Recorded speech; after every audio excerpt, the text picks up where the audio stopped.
Mr. Pahil, who will tell us about positive psychology and coaching. So you are welcome, warmly welcome, and thank you for coming. Okay, thank you, Elena.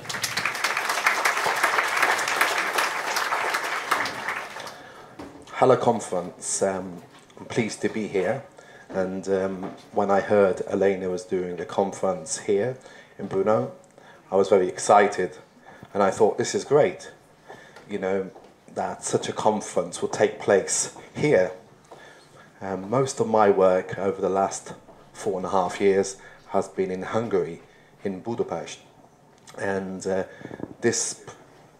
my presentation will explain to you the basis of my work, my beliefs, the reason why I'm doing the work. I will outline to you a model, a framework that I actually use and my team uses to actually help people not just function, but try to get them to a level of optimal functioning. And of course, if there's any questions, I'll be pleased to take them at any time. Okay, let's go ahead. Okay, so my presentation will focus on inspiration, so emotion, a positive emotion of inspiration. When you go to meetings and you go to seminars, everyone is always talking about motivation. But I can tell you from my own personal experiences, it's not enough. And we need to be working on more or greater positive emotions in our life. And I'll explain to you about my inspiration. And then through my experiences, I've developed a mission that I believe in. It's what guides me, what makes me up in the morning, what makes me work late, what makes me work on weekends, why I'm here. So you can look into that. I'll also explain to me the company I set up, which is called Hungry for Learning. It's a limited status, hence a KFT in Hungary. And I will talk to you about some of the things I value and I believe in, that keeps me working, and what I value through my professional and personal experiences of diversity, working in partnership, the model of coaching that I've created. And then I will finish off with a case study, which is a recent case study of a client that I am working with still. Okay, and here you have an image of my teacher, my master Anoida, the late Master Anoida, and I met this master when I was 9 years old. He was one of my teachers, but when I met him, I could not believe that a human being existed like this. He was charismatic, dynamic, ferocious, intense, warm, kind, everything that you would like all your uncles and parents to be. But he was also very real and very human, and he was a master champion of Japan who came to London in the early 60s, and he developed the great students who became world champions, European champions, and he was based in London, in Soho. And when I met him, I was inspired because I was a young boy, 9 years old, and I enjoyed life. People say, I was a happy child. Yeah, I think most children are quite happy. And then when I met him, I decided that, I don't know why, but I decided I wanted to be champion. So I decided that I wanted to be regional London karate champion by the age of 13 years old. But until I met him, no one had told me that A, I could do it, B, it was possible, because most of the people I was competing with were much better than I. Actually, I was quite average, and he introduced me to a training program, and through that training program, by the age of 13 years old, I was regional champion. By the time I was 14, I was British champion, and he introduced me to, by the age of 13, I was teaching, because he felt that I needed to teach adults so I could understand the art itself, where I could break down things mentally and physically and explain them, and also make people feel better. And these approaches were based on strength-based approaches, which positive psychology advocates, and Zen-based approaches. So this was so every day I trained for 2 hours in the morning before I went to school. So when I went to school, I was full of energy. And when the teachers were teaching me, I enjoyed it very much, but also I was really interested in learning because I had worked out for 2 hours before I even went to school. And of course, doing not just physical training. Actually, that was the part of the actual process was not, it was more mental training. Training your mind every day. And also spiritual training. So part of the process was meditating every day. This led me to pursue my studies in sports psychology, in sports science, in sports medicine, because I wanted to develop my understanding of psychology and the body and the biomechanics so I could perform better. But not only that, I could actually help others who I was teaching, who I was coaching, to perform better too. I was interested in high performance, how I could perform better. Not just when I was training, but also in general life. Then I worked as a psychologist for British Airways for 7 years at Heathrow in the training centre, where I was responsible for training graduates and trainee pilots. And that was a great experience because I worked with over 20 different nationalities. Only 10% of the people I worked with were actually born in England. And then I moved and worked for the Home Office, where I was responsible for 800 leaders and their training and development needs. So I was always responsible for training leadership and looking at how diversity could be managed within teams to make them more dynamic. So this was what I've done so far. And then I felt I needed to move on in my life and find something which was a bit more intense, at the same time which was right for me. So I developed my mission, which is I feel that everyone has the right, whether you exercise it or not, to experience the richness and the benefits of optimal living. So what's good for one person may not be good for another. What's optimal for my brother is not optimal for me. So you need to find out what is optimal for you. Most people don't understand that word optimal. It's about being the best that you can be, given the situations and conditions that we have in our life. And I wanted to also do it where, in a new part of Europe, I felt I wanted to go somewhere where well-being is low, where people perhaps haven't had the right so much to experiment and develop. So I wanted to go to Eastern Europe. And also I wanted to extend myself. I wanted to extend myself to a region, to peoples and cultures that I didn't know so much.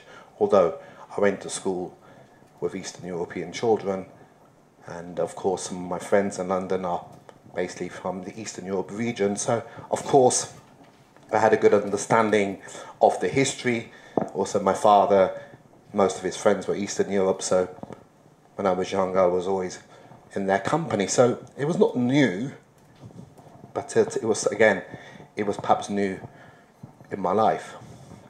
So I set up Hungry for Learning on September 17th, and 4 years later decided to leave London. Before I left London, I gave up my work and gave up lots of things in my life in London. I also did an MA in positive psychology, and then I moved to Budapest. It was great because I went to Budapest, and I didn't know no one. I didn't know what was going to happen, but I felt it was the right journey to take. And when I got to Budapest, I realized quite quickly that vitality, trust, optimism was very low. In the people, when I was walking in the trams and trolleys, underground in parks, I was looking out for the people and their energy and their persona and local interactions. And also social capital. When, for example, social capital aspects were very high actually in Hungary in the 1960s. But now, how people worked together, how people supported one another, how people connected was actually very low. And my initial experiences were very positive from the Hungarian people. They were very hospitable to me and very kind and warm. But I also noticed that they weren't so good when they were with each other, and they weren't always so good with each other. But personally, my own experiences were favourable. And then for the first year, I worked mostly with expats: Americans, French, English, German, Swiss, Slovakian, Ukrainian, Italian. And one thing I realised was their vitality, their optimism was very low. So, when they came to Budapest, it was high.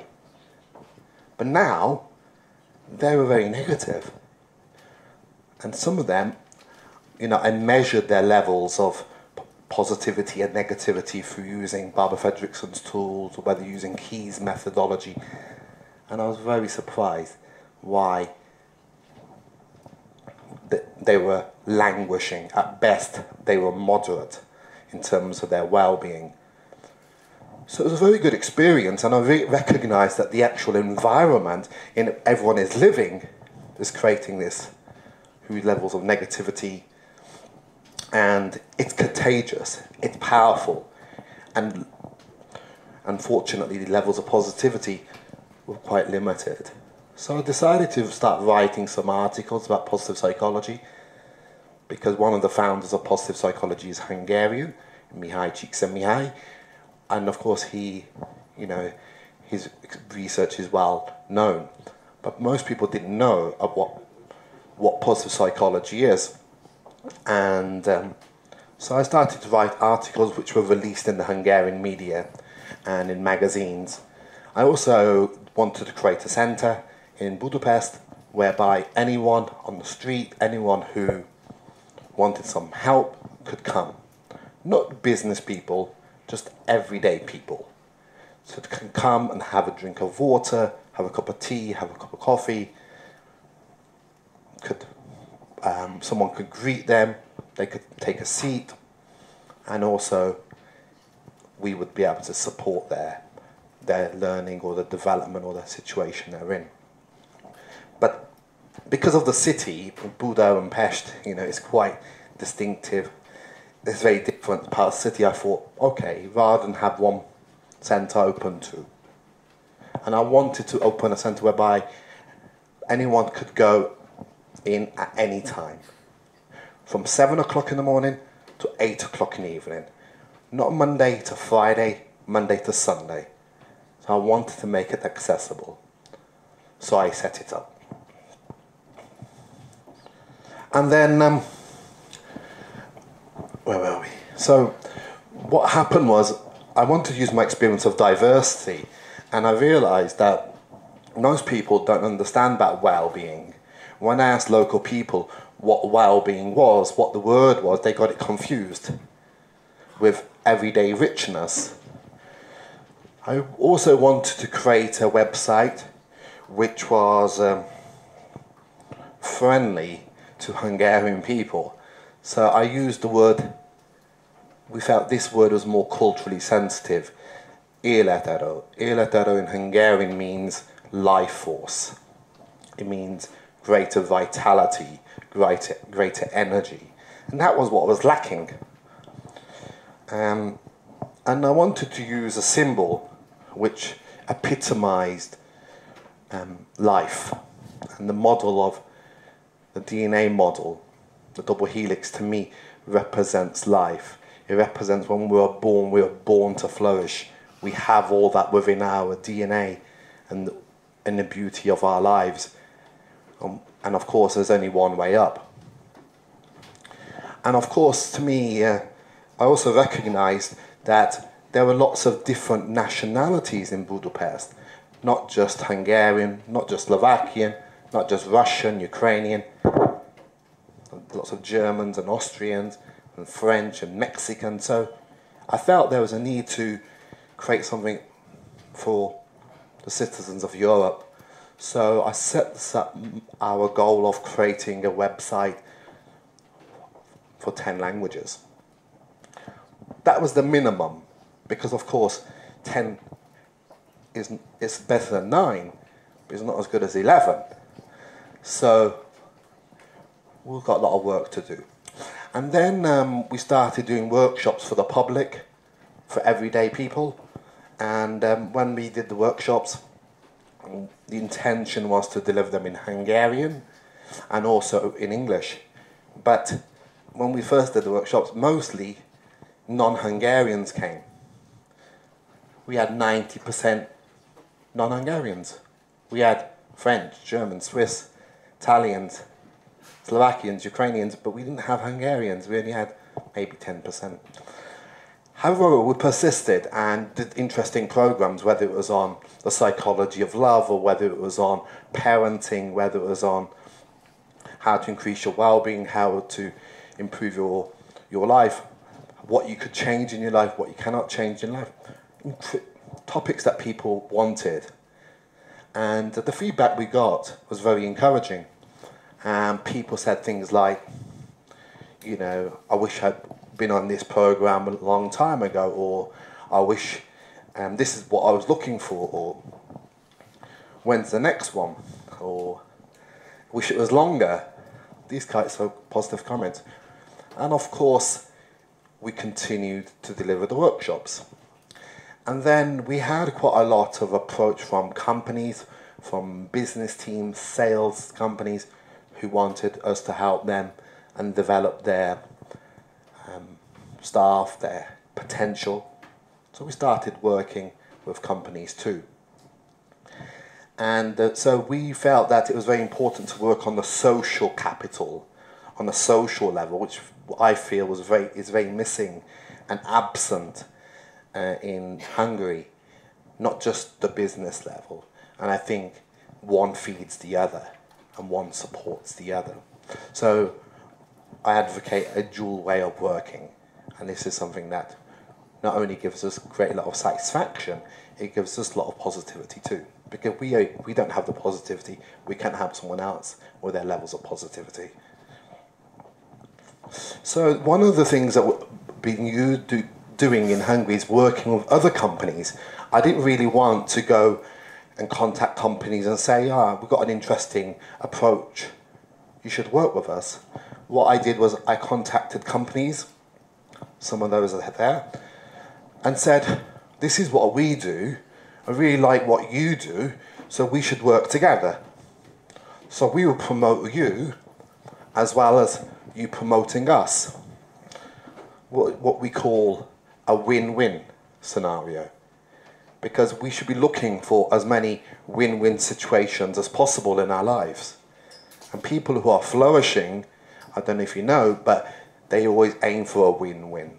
So I felt we needed to promote good things in Budapest, such as Brody House, which was created by a Swedish and Englishman who wanted to promote creativity and innovation, and they do lots of events every week to Hungarians and expats, to We Love Budapest, a company which promotes best things in Budapest for tourists and local people, and a design terminal, for example, which is a hub of creativity for Hungarian designers. Even a new coffee house which opened by a Hungarian couple, we started promoting them because they were promoting organic coffee with a sort of eco concept. So we created business for these companies, and consequently they supported our work too. Recently we've been contacted by Bartol Tabo Foundation, which is, you know, doing fantastic work. Maybe you know about who they are, but they create affirming adventures for children in this region. We've got some work. They've actually contacted us, so it's great that the process is working now in our favour, and we've got some discussions ahead of us in the forthcoming weeks. So this is the model of optimal coaching. This model is from my experience in sports, as well as business, as well as personal development, as well as positive psychology. And it takes two parts: the external solution and the internal solution. Like partnership, always takes two, like the two strands. And the first thing is important, that we define the goal. What is the goal? So, for example, my goal when I was young, when I was 12 years old, was to become regional champion, was to become British champion. And one thing which is important to do is look at what is working. So, for example, I was with a teacher a month ago, and she said, I try to help students, but when I suggest something, they don't listen. And I said, so how many times do you use this approach? She goes, you use it all the time. And I said, and how often does it work? She goes, 10%. And I say, and are you still doing it? And she said, of course. And I said, well, it only works 10% of the time. Why are you doing it? When I was competing, if I did what wasn't working, I wouldn't have become British champion.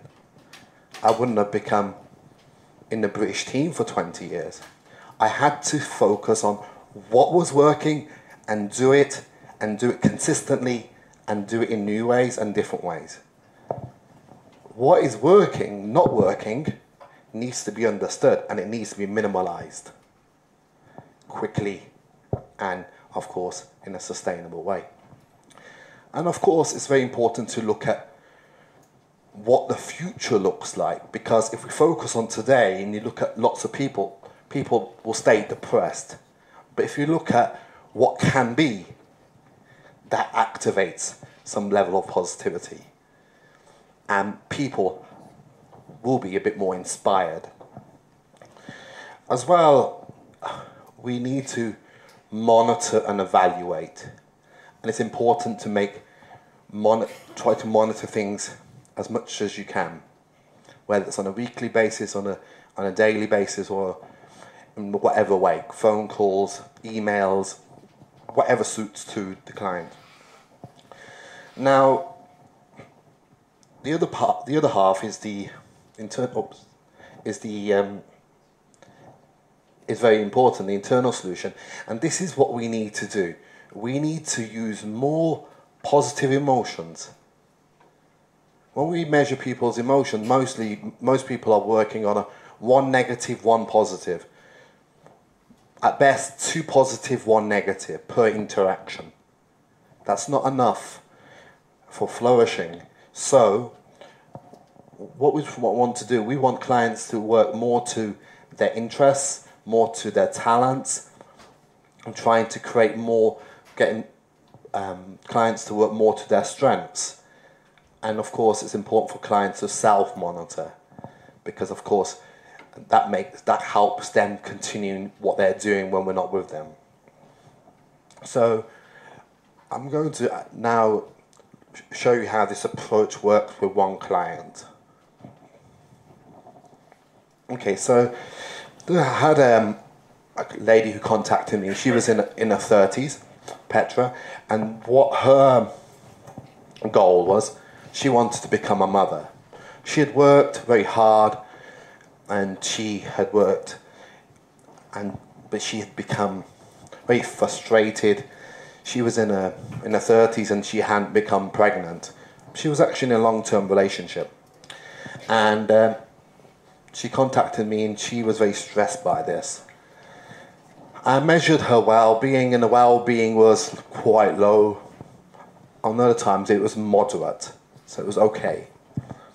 And she had a lot of stress in her job. She was working in sales, and she was working selling real estate projects. And she'd been doing it for about 8 years, so she had lost her drive. She had no impetus. She had no desire to do this work. So we decided through mutual discussion that she should give up her job so she could have more time to focus on other things in her life. So I introduced her to relaxation exercises that she should do every morning, and she should increase them by a minute or so every week. She started going to classes that she never attended while she was working. I introduced her to Zen Meditation, whereby she was meditating often, regularly, for a minimum period of about 12 weeks. And I wanted her to meditate every day. She found it difficult to start with, but she was very committed to becoming a mother. So I didn't need to watch her. Sometimes she said it was difficult, sometimes she said it was easier, and then extended the period to 30 minutes. But her passion, her interest was art. When she spoke to me, her energy rose when she talked about art and drawing and painting. So she did a 3-day course, and she started to paint and draw. And every time I met her, she always showed me something that she had produced. And she opened a small studio which she decorated with her artwork, and that became her safe place. That's where she became at her best. So when she was in the studio, this is where she was engaging herself. This is where she was using her top strengths. She felt she had the energy again, which she was lacking, and she felt authentic. She felt true to herself. We created a plan so she could actually use her top strengths on a daily basis. And she was very good at art, so she wanted to work as a makeup artist. And she started working as a makeup artist. And this is where she felt very good with her clients. And whereas she had lost that in a previous job, but now she'd regained it. And her top strengths were relationship deepening, rapport building. She was very good at personalization, working to people's unique points and what someone likes, what someone dislikes. And also she was very good at developing people's self-esteem. This was great because she was a very moral person. She had strong values, and they were being activated. Okay, so this energized Petra, but also she also had other strengths. These strengths she hadn't used in a previous job, which I refer to as underutilized. They're not being utilized. So these strengths we needed for Petra to use, and they were improving. So when she was doing makeup on someone, or she was working on a studio, she was using strengths that she had from a young age, but she hasn't used them for 6-7 years. Her drive that she had lost also gave her energy. And of course, other strengths of resolve and prevention. So, over a period of time, this has given Petra more energy, the impetus, and that's changed her well-being from sort of being low or moderate to being moderate to a flourishing level. She contacted me recently and said, "Paul, I have some news for you." I said, "Oh, what's the news?" She said, "I'm pregnant." I thought, "Thank you very much." I thought to myself that you even phoned me to tell me, because it's so personal information. And that, of course, gave me great delight and increases my level of positivity. Not just that moment, but even now, even when I'm expressing this. So, I think, to summarize, in this case, that these interventions, or some of the ones I mentioned, when I met Petra, she was very stressed, she's full of negativity, she had a lot of pressure, a lot of stress. And that, when you're in that state, you cannot do anything. When you're in that state, there is only one way down. But if you create the necessary changes, small ones and also big ones, depending on your goal, that can allow you to do things that you didn't think were possible. Not just mentally, it requires changes in our biochemistry. If those changes don't take place, you will stay the way you were before, like depressed or anxious or upset. Those changes need to take place over a period of time. And, of course, it's not rocket science, but it is a science. Thank you for your time, and thank you very much.